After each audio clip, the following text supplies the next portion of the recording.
Frontline with Courtney Kenny, and I'm Tom Parisi, and today we got a great set of guests. It's another fantastic episode of the Frontline podcast. I'm Tom Parisi, he's Courtney Kenny, and today we are joined by the man, the myth, the legend, who's probably been to more home games of the Battalion than anybody in their history. It's PA announcer and well-round, just awesome guy, Bryan Floyd. Bryan, welcome to the podcast, finally. It's by far the nicest thing anyone has ever said to me, my mother included, so thanks, Tom. We do what we can here. We take care of our own. Good to be on the show. Listen, I got to ask you, in all the games you've done over the years, since day one, who's your favorite name to announce?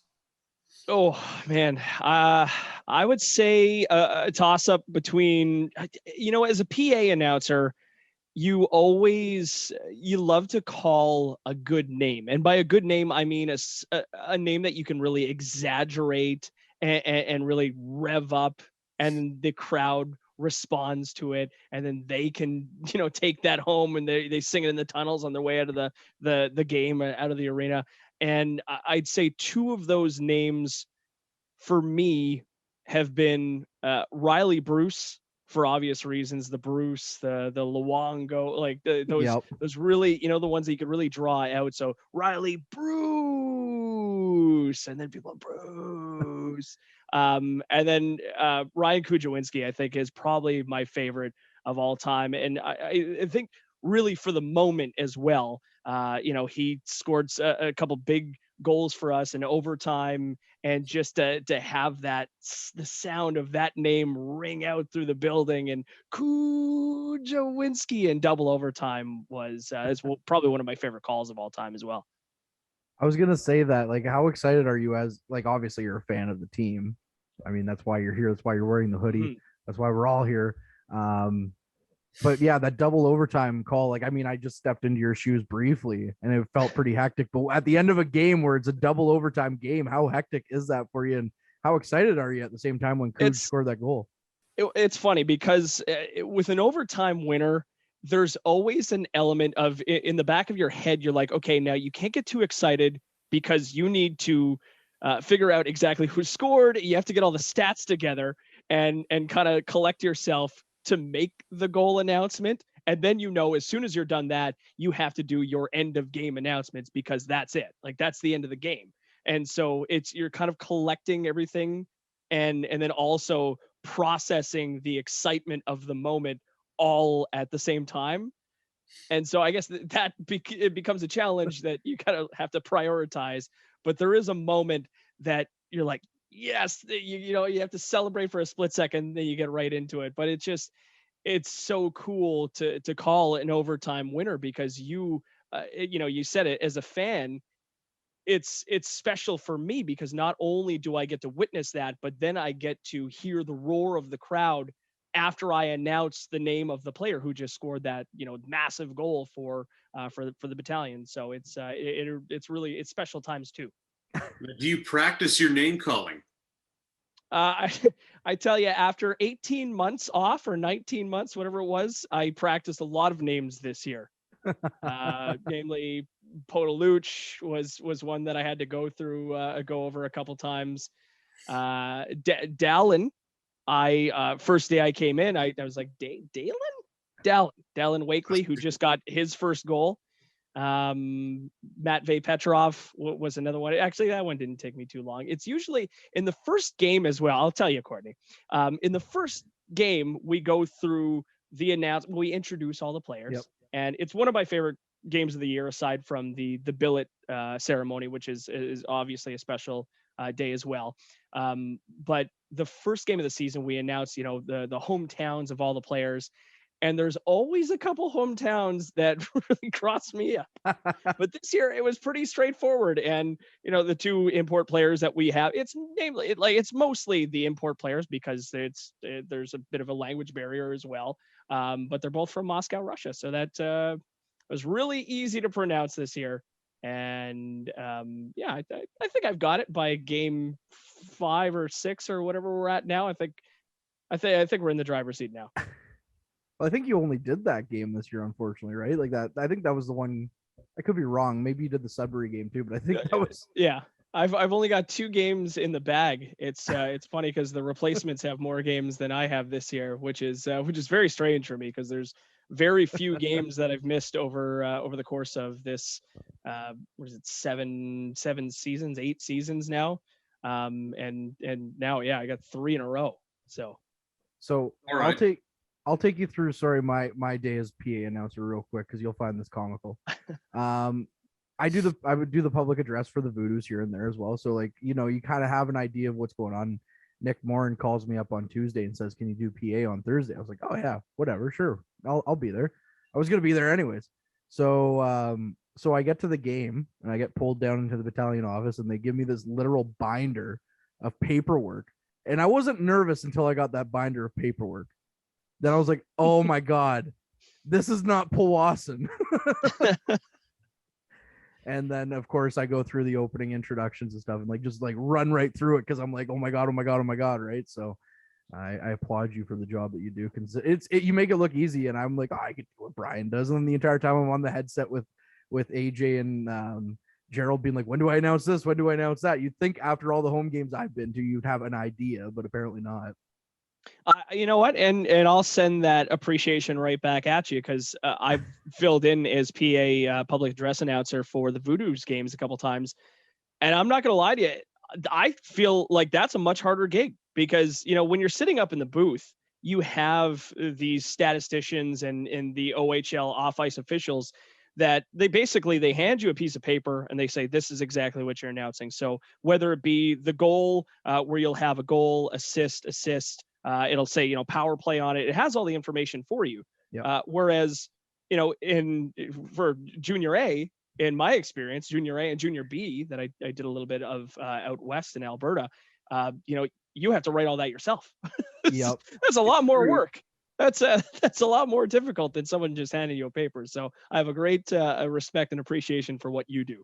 Well, I appreciate that, but you're also the DJ in Powassan as well, so yeah, and it's times 2 because you have to play all your favorite Nickelback songs as well while you're there. So that's exactly all I'm playing. Yeah. They run me out of the building multiple times. You're not listening to Nickelback, you're doing it wrong. Exactly. Well, yeah. The one time, so Tom came with me to a Voodoos game to help out one time, and he was running the music and I was doing PA because I was relatively new at it. So of course Tom's like, "I'm gonna play Africa by Toto." So he I love it. I did. How did that go over? You know what? I think people appreciated it. Nice. Good job, man. Lovely song. That's the gig. You play what you like. And exactly it. Hopefully everybody enjoys it. Yeah. No, I'm with you on that. Sorry, we cut you off, Tom. You had something that you wanted to say. Then I was going to ask, you ever been tripped up by a name you just can't figure out? All the time. Every single game. It's usually Kitchener. I will say Kitchener has, and so much so that I remember every single season going in to the games. I'm like, I know Kitchener's going to have a tough lineup. For whatever reason, they always have a couple real, they're just really tough. I'm trying to remember what team it was in the preseason. It might have been Owen Sound this year. Has a pretty tough squad as well. But by the time I'm announcing the first game for the battalion, I have all the battalion names down, but you're learning a lot of, especially the first game you play another team, you're learning a lot of these guys, especially, if this is their first season, you're learning a lot of these guys day of the game. And so sometimes it's a little bit tougher and you get tripped up, but there have been a few of those over the year. I know PA announcers and play-by-play guys. Like when I was doing it, I run over to the other play-by-play guys, be like, "How the hell do you say this guy's name? Is it spelled this way? But there's a T in here without a T." And I remember you and I used to go over some of the games too. Like, how the hell do you say this guy's name? Mm-hmm. What's going on? So I appreciate it. There was a lot of similarities going on. Yeah, and after working with you, I learned to never trust the actual play-by-play guy when it comes to names. Yes. I'm just kidding. But I go right to the source now. I'll go right down to the player's room and say, "Hey, I need I need to pick your brain for 2 minutes and tell me these names so I don't mess them up and look like an idiot." So the nice thing in Powassan is you're standing in the away penalty box, so you can just go over to the bench and be like, well, the game's happening. Hey, how do you say this guy's name? So that's the one benefit that Powassan has for sure. And then the not so nice thing is if you still mess it up, you're sitting in the visiting team penalty box and everyone can see you. And so they know exactly where it's coming from. Whereas at the battalion games, you're a little bit more hidden. Yeah, that's true. That's very true. Except for the people that sit directly in front of me and know exactly where I am. And so then if you slip up, it's a like they slowly turn around like, what did you just say? I used to love that. They just like, no, he's got 5 goals, damn it. No. Like, oh, sorry. That's not his 3rd goal of the season. My bad. Yeah, that's the one thing, of course, keeping up with the goals and the stats and everything. Because that's the one thing the stat sheet does not tell you that they hand you, the statistician. It does not tell you, oh, Nelson's his first. Well, it's Nelson's first goal if you're following the team, or Wakely or whatever. But you don't know that if you're brand new or something and you walk in, it's Barclay Goodrow's 30th of the season, stuff like that. Yeah, so there are a couple things that you have to kind of keep track of over the course of the game, and I mean that's the gig, right? So I would never say it's a difficult job. It's definitely a fun job, and I mean you get to go down to the rink and watch hockey 2 times, sometimes 3 times a week, and I mean that's the best job in the game right there. I think when you're doing a junior A game, the hardest part is the time. Some people count time forwards, some people count time backwards, and some people do both in the middle of the game. It's a lot of fun. Yeah, see, I think we count we're running time, right? Yeah, exactly. Yeah, which is how it's supposed to be done, but some people can't figure it out. They can't compute it, and it's just fun watching them flip-flop mid-game. It's a favorite. I'm lucky enough to have and I'll shout him out. Mike Brito does the scoring, and he's amazing. I mean, the only reason I sound good is because he's so quick on. If it was me trying to calculate that time, I might have it by the the first goal in the first period by the time we get to the overtime winner. So when I started, thank goodness someone's doing that for me. Yeah, exactly. And he did the game that I did, so it was very huge shout out to Mike for sure. But yeah, in Powassan, that was one of the first things when I did it, because I am not good at math and counting backwards. So that was like, oh, you need to count backwards and all this stuff. And I was like, so goals would get out like 3 minutes after the fact, because I was like counting in my head, like, okay, like it just took forever. So you get quick at it though after a year or 2. I didn't bring my calculator. It's like I came to watch hockey. Like, yeah. I came to watch hockey. Come on. Is this a hockey game or a math test? Yeah. It's not the old joke is, you go to a hockey game and a fight break, or you go to a fight and a hockey game breaks out. No, you go to a math test and a hockey game breaks out. It's a real one if you're PA. I love it. Well, I got to ask though. So going way back, 7-8 years now, how did you tell us how you landed the gig with the battalion? Take us through that process? It's a fun story. Oh, here we go. So those who are I'd say close to the team or close to the organization, you might know Phil Ercolani. Phil Ercolani was the game day operations manager the first season when the battalion came to North Bay. And I remember contacting Phil, because Phil was the media contact, and Phil was, the contact for basically all the game day operations. And so I contacted Phil and I said, hey, Phil, Bryan Floyd here from 101.9 Rock. I was wondering if, you had a PA. I'm sure it's too late, but I'm wondering if you have a PA announcer lined up for this coming season. I have done a couple seasons of junior B hockey out in Alberta, and was wondering if you just needed a voice. And I think he responded back to me saying that they thought they had someone. I think the plan originally was to go with maybe Canadore students, because that's the Canadore students do the video, and now it's a program that's kind of worked in through Canadore. But I think they wanted to do that with the PA as well. And then I got a call from Phil maybe a couple days later, and he said, hi, Bryan, it's Phil. We'd like to meet with you.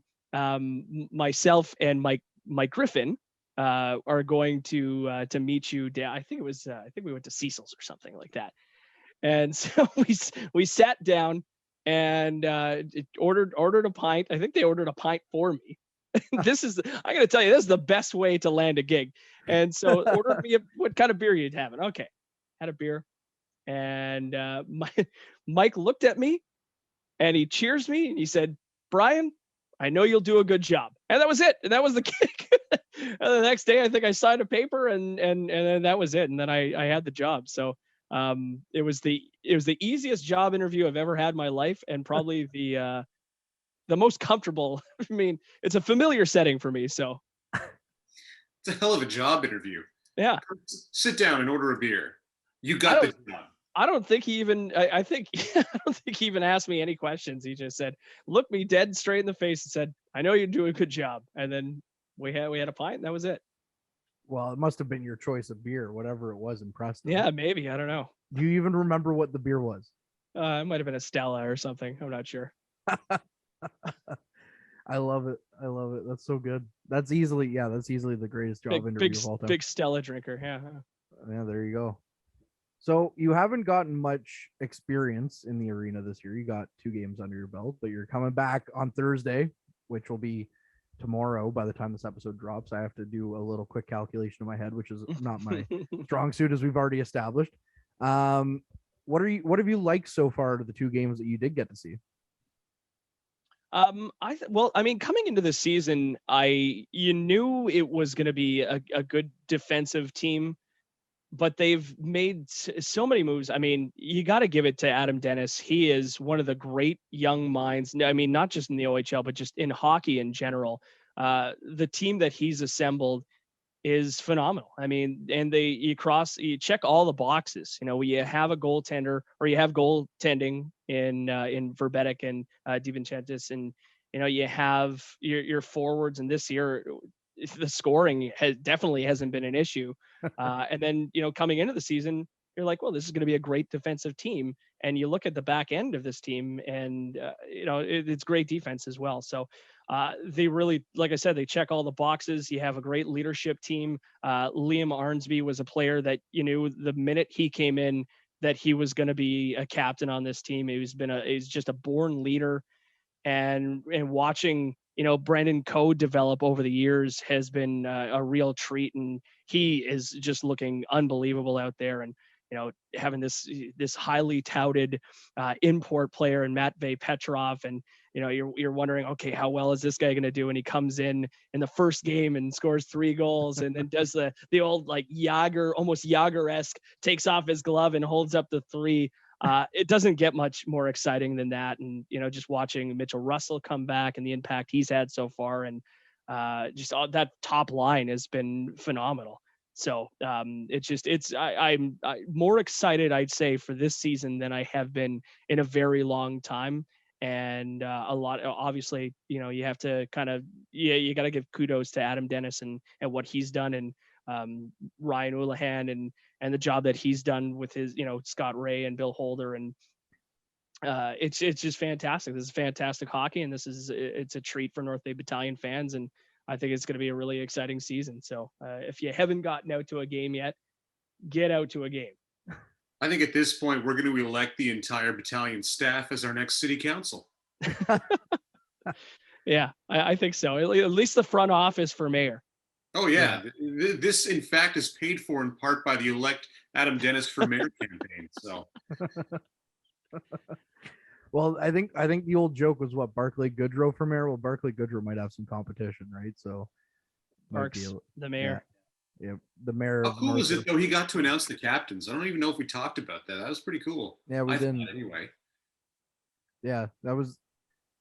Unfortunately, the video that I saw of it was kind of choppy and through the arena audio, and then they cut to the actual video. But it was really neat to see Barclay, who we're still waiting to get on this podcast, Barclay Goodrow, if you're listening, to announce the captains and Liam Arnsby and everything. That's quite the poll. Whoever got that one job, I think it was Uli probably got that one done. But yeah. Yeah, and just the way they did that at practice, because none of the players knew what was happening, right? They were just kind of standing around, and then all of a sudden this video comes up on the board, and it's Barclay Goodrow announcing. Because I remember, you know, the day before they had the captain set out, and I think we were talking to Mackenzie Campbell the trainers, and he's like, oh, I guess they were just doing the stitching on the jerseys for the leadership team. And I'm like, who is it? So he's like, we can't say anything, man. He's like, none of the guys know. No one knows yet. It's basically just me and the person who's doing the embroidery, and that's about it. So yeah.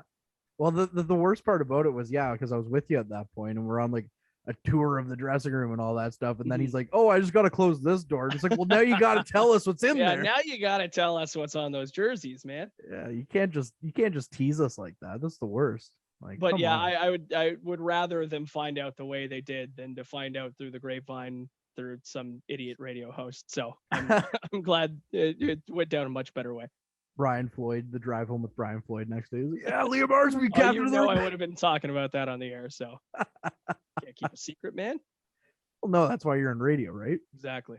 I think that's probably why they keep things pretty tight-lipped around me too. They won't tell me anything. I'm like, come on, the jersey's right there. Yeah, they moved me to a different city. I mean, they just said, no, just you go, get out. You go spill the Greyhounds beans now. I wish. I love it. No, that's great. Bryan, I gotta ask though, like doing this job for as long as you have and being around the team, and you mentioned being excited for this team. How rewarding is it working with this team, with the battalion? How rewarding is it to be a PA announcer? Well, I think like I said, it's a fun job. You get to go down to the rink a couple weeks and not only do you get, you obviously get paid to do it. It's a job, but you're also watching hockey, and especially, when we've been through a couple seasons where it maybe wasn't so fun to be at the rink. But even in the last season before the pandemic hit and everything got shut down, I mean, that 20 game stretch or whatever it was where the battalion went from way back to, I think we were maybe 4 points out of a playoff spot before things wrapped up. That was exciting hockey. And, that's why you do it as well for seasons like this, where you have a really dynamic and exciting squad. And you live for those moments with, Kujawinski, double overtime winners, and Jamie Lewis, scoring to lift the team into the OHL finals. Like, you live for those moments. And so to be a part of a squad that looks very promising, and, have a possibility to shake at another one of those deep playoff runs, it's pretty special. When the team first came, though, I don't think there was many expectations on them. Like, oh, okay, they might be okay, and then they go on that run. So it's crazy. But now it's kind of weird to sit here and there's actual expectations on this team. Like, because I guess year two there was actual expectations on them too, because they got on this run. But as someone who's kind of been there since the beginning, how weird is that to actually feel that? Like, to feel that there's like you mentioned, you could see a playoff run happening. Yeah, and I mean, I feel like the expectations, you nailed it. Year one, I think there were expectations, but only because it was so new in North Bay that people kind of expected us to do something, to drive up some excitement. This team moving to North Bay was a big deal, but now, okay, you're here, let's do something with it.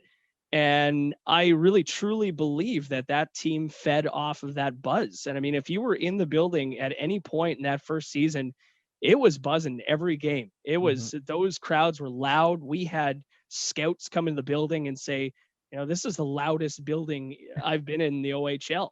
And they've been to London, they've been to the Oshawas and the Londons, but we were the loudest building in the OHL. And so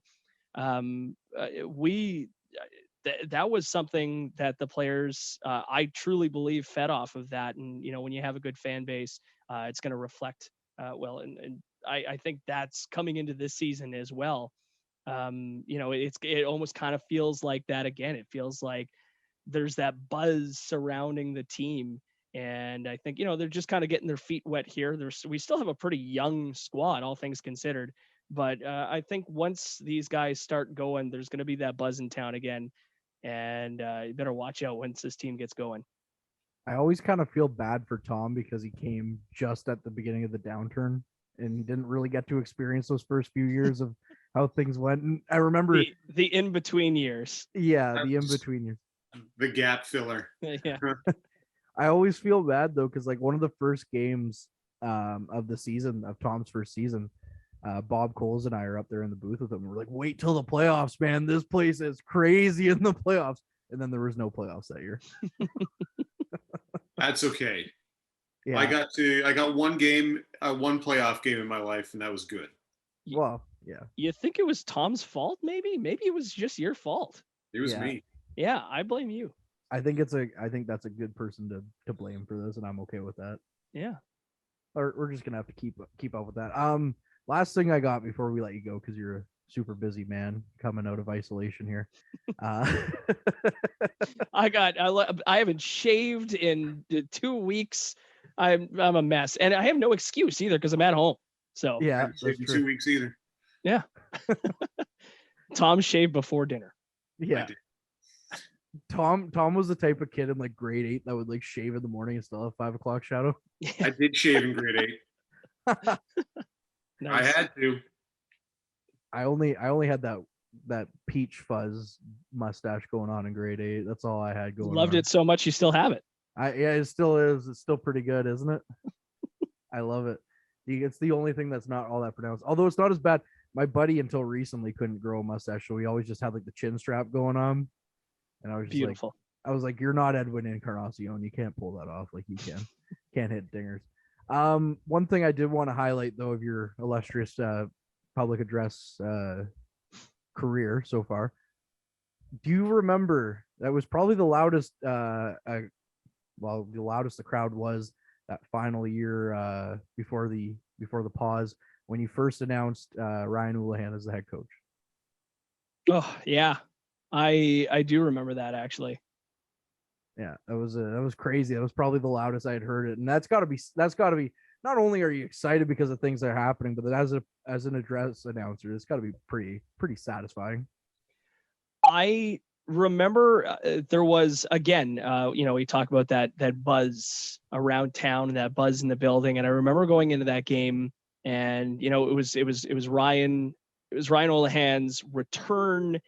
And I mean, he was obviously a favorite among fans. He played for the Battalion. He coached for the Battalion. This guy has, he has connections to this franchise for years now. And so for him to come back and them announcing him as the head coach, you knew it was going to be a thunderous cheer.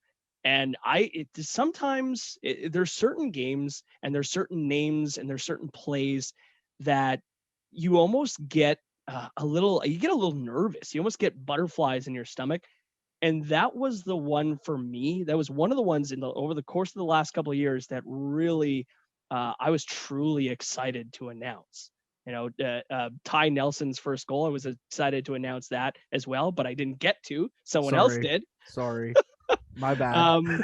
But Ryan Houlihan was one of the ones I was really excited to announce, and I was wondering how it was going to come off. And I remember after that roar, that applause, turning to Carey and game day operations at the time, and saying, "This is going to be fun."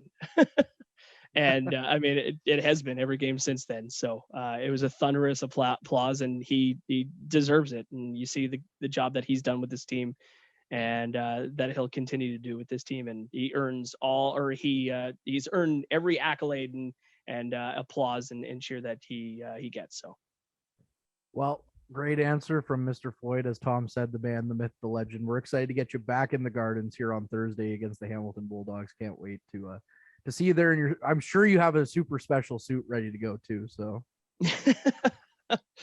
yeah, I've got an idea. I mean, I've had a couple ideas saved up. You got to mix it up every game, and I've had three games to figure that out now. So I'm just excited to get out of this self-isolation studio and get back out and see people again and see this team is just so exciting to watch, and just watch some good hockey.